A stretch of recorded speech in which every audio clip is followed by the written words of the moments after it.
Olá, seja muito bem-vindo a mais um A Sós com Deus. Amém? Deus abençoe grandemente sua vida, abençoe sua família, abençoe sua casa e que esta reflexão desta hora possa trazer vida para você, em nome de Jesus. Amém? Eu quero compartilhar com você o texto de Marcos, capítulo 9, a partir do verso 42, quando Jesus faz aqui advertências. Veja, Jesus está dizendo lá no verso 42 de Marcos 9, e se alguém fizer tropeçar um desses pequeninos que crê em mim, seria melhor para esse que uma grande pedra de moinho fosse pendurada ao pescoço e fosse jogado no mar. Verso 43, Jesus vai dizer assim, e se a sua mão leva você a tropeçar. Aí no verso 45 ele diz, e se o seu pé leva você a tropeçar. E no verso 47 diz assim, e se um dos seus olhos leva você a tropeçar. O que acontece? Aí ele repete nesses 3 versos, ele diz o seguinte, melhor é que você entrar na vida aleijado do que tendo os 2 pés sendo lançado no inferno. É melhor você entrar no céu sem uma das mãos do que ter todas as 2 mãos e ser lançado no inferno. E por aí afora ele vai. Muito bem. O que a gente aprende com isso? Primeiro, no verso 42, quando ele diz que se alguém fizer tropeçar um desses pequeninos, ele está falando daqueles que levam outros a tropeçar, os pequeninos na fé. Jesus ele fez essa advertência contra a ofensa aos pequeninos na fé. Por isso ele faz essa advertência.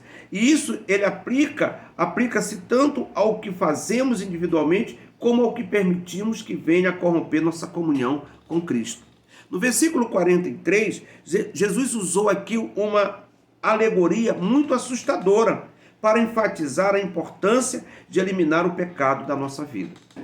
Se você reler depois esse texto, você vai ver o quanto que isto é importante. Jesus está mostrando que nós devemos eliminar aquilo que é ruim, aquilo que não agrada, aquilo que é podre, aquilo que é doente. De dentro da nossa vida tem que ser eliminado, tem que ser cortado. Você não pode brincar com o pecado. O pecado tem que ser eliminado.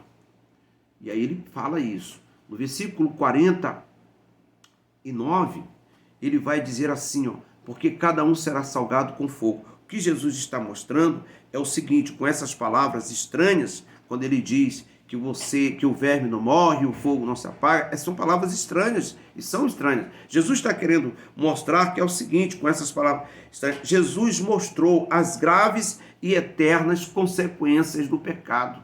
Assim é aquele que continuar na prática do pecado. Então, por quê? Porque para os judeus, o verme e ficar queimando, vermes e fogo representavam a dor interior e exterior. Nada poderia ser pior do que isso. Agora, no versículo 50, no último verso, verso 50, onde Jesus diz, o sal é bom. Ora, Jesus já tinha dito isso, Jesus tinha dito lá em outros textos, Jesus disse que nós somos como sal da terra, somos sal da terra. Então, como sal, qual é o propósito do sal? O propósito do sal é dar sabor. Precisamos, por meio do Evangelho, trazer, dar sabor a esta sociedade. O mundo em que a gente vive é um mundo sem sabor, um mundo sem sal, um mundo insosso. Uma sociedade corrompida, imoral, e precisa deste sal, precisa desta palavra, que é o Evangelho. Se nós não fizermos isto, nós não teremos nenhuma utilidade para Deus. Amém? Então pense sobre esse aspecto. Primeiro, você precisa eliminar da sua vida tudo que não agrada a Deus. Tudo que não agrada, tudo é tudo. Eliminar isso. Precisa ser alguém que vá melhorar o ambiente onde você está. Lembre-se, você é sal. Assim como o sal preserva um alimento para ele não se decompor, você também deve ser este sal, deve ser este que dá sabor, que traz sabor para a vida, para o ambiente onde você se encontra. É necessário que você entenda isso, que você compreenda isso, ou que nós compreendamos isto, e entendamos isto, e vivamos assim, porque esta é a vontade de Deus. É assustador a ideia que Jesus traz quando ele mostra a questão de vermes e fogo, vermes que não morrem e fogo que não se apaga. Isso é muito, pensando sobre isso, eu fiquei imaginando essa coisa acontecendo. Isso é assustador. Então entenda isso para a sua vida. Corte tudo aquilo que não presta. Viva para servir a Deus e para agradar a Deus. Corte mesmo, seja radical nessa questão. Isso exige uma autodisciplina. Amém? E procure dar sabor aonde você está. Seja sal.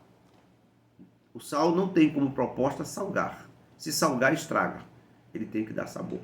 Que Deus abençoe sua vida, sua casa, e que essas palavras possam enriquecer a sua fé e te ajudar nessa trajetória até que Cristo volte. Um grande e um forte abraço e até nos encontrarmos em mais um A Sós com Deus, se Deus assim na sua infinita graça, misericórdia e bondade nos permitir que assim seja.